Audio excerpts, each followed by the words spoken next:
Ronald Clark O'Brien, the man who killed Halloween. Such acts the neighborhood of Pasadena, Texas had never seen and would never forget. O'Brien was convicted of killing his son and attempting to murder his daughter as well as numerous other children on Halloween night in 1974. Potassium cyanide-laced pixie sticks were used by O'Brien in an attempt to collect insurance money on his children. Other laced pixie sticks were also distributed by O'Brien to 8-year-old trick-or-treaters that came to his door. Halloween would never be the same for this Texan neighborhood. October 31st, 1974, around 6:30 p.m., O'Brien takes his son Timothy and his daughter Elizabeth trick-or-treating in one of the many neighborhoods in Pasadena. O'Brien's neighbor and his 2 children accompanied O'Brien's kids as they strolled from each house. The group stopped at a house to collect treats, but there was no answer at the door. The kids waited, but soon wanted to move on. Everyone except Ronald O'Brien stayed at the door, insisting he wait for the occupants to bring the kids treats. O'Brien soon returned to the group, holding 5 20-inch long pixie sticks. He then said that he had received them from the occupants of the house. He gave each of his neighbor's kids a pixie stick, as well as his own 2 kids.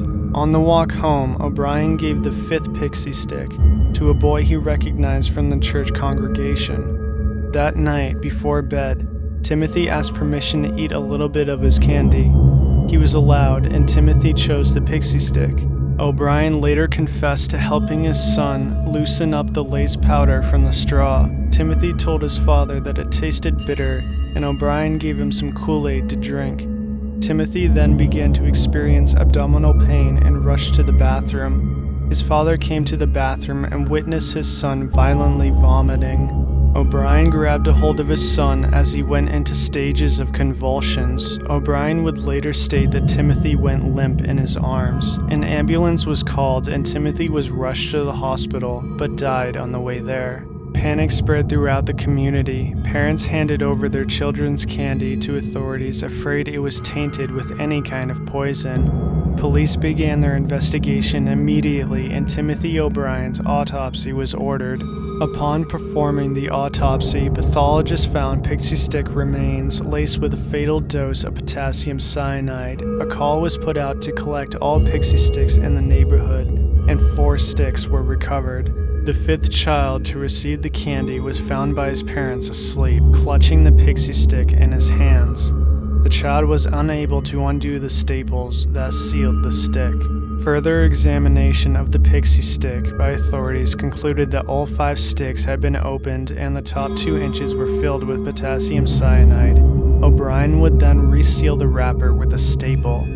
Pathologists then tested the lethal properties of the amount of cyanide. The pixie sticks that were consumed by Timothy O'Brien contained enough cyanide to kill 2 full-grown adults. It was also determined the other candies had enough cyanide to kill 3 to 4 adults. O'Brien underwent thorough questioning and he stated he could not remember which house he received the poisoned candy from. O'Brien and his neighbors had only taken the kids trick-or-treating on 2 streets. They had stopped due to rain, and when authorities came to know this information, they became suspicious of O'Brien. It was then discovered that there were not any other houses on the block that had handed out pixie sticks. Detectives were led by O'Brien to the supposed house he had gotten the candy from. The owner of the house was a man named Courtney Melvin. Melvin was not home to answer the door. He was at work.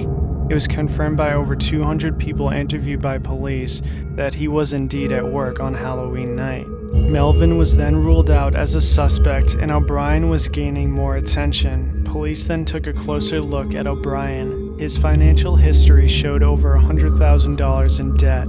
In January of 1974, O'Brien carried out the beginnings of his crime, taking a $10,000 life insurance policy on Timothy and Elizabeth. In the month leading to the murder, multiple $20,000 life insurance policies were taken out on both children. Even in the final days leading to Timothy's death, O'Brien took out additional $20,000 life insurance policies. Total policies exceeded $60,000. O'Brien's wife was oblivious to the actions of her husband. O'Brien was repeatedly questioned after authorities obtained the information. leads were followed and police were brought where they needed to be. It was then discovered by authorities that O'Brien had bought cyanide from a chemical supply store in Houston. It was all over for Ronald O'Brien. It was determined that O'Brien killed his son and attempted to kill his daughter to collect life insurance policy on both children. The other 3 children still remained alive, but down to the very last moment, O'Brien maintained his innocence. November 5th, 1974, O'Brien was arrested for the murder of Timothy O'Brien. He pleaded not guilty to 1 capital count of murder and 4 counts of attempted murder on May 5th, 1975.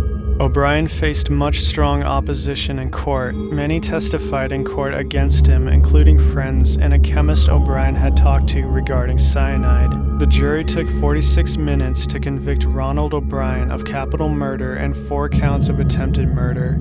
He was sentenced to death by lethal injection. 4 execution dates were made over a period of time due to petitioning of stay of execution by his attorney. On March 31st, 1984, Ronald O'Brien was executed by lethal injection. The neighborhood in Pasadena, Texas could finally rest. The Candyman had met his end. If you enjoyed this video, be sure to hit the subscribe button and hit the bell beside it and select the box. That way you'll be notified for any new videos. Also be sure to check out other documentaries and lists on our channel if you're looking for some more horror. Rodan horror.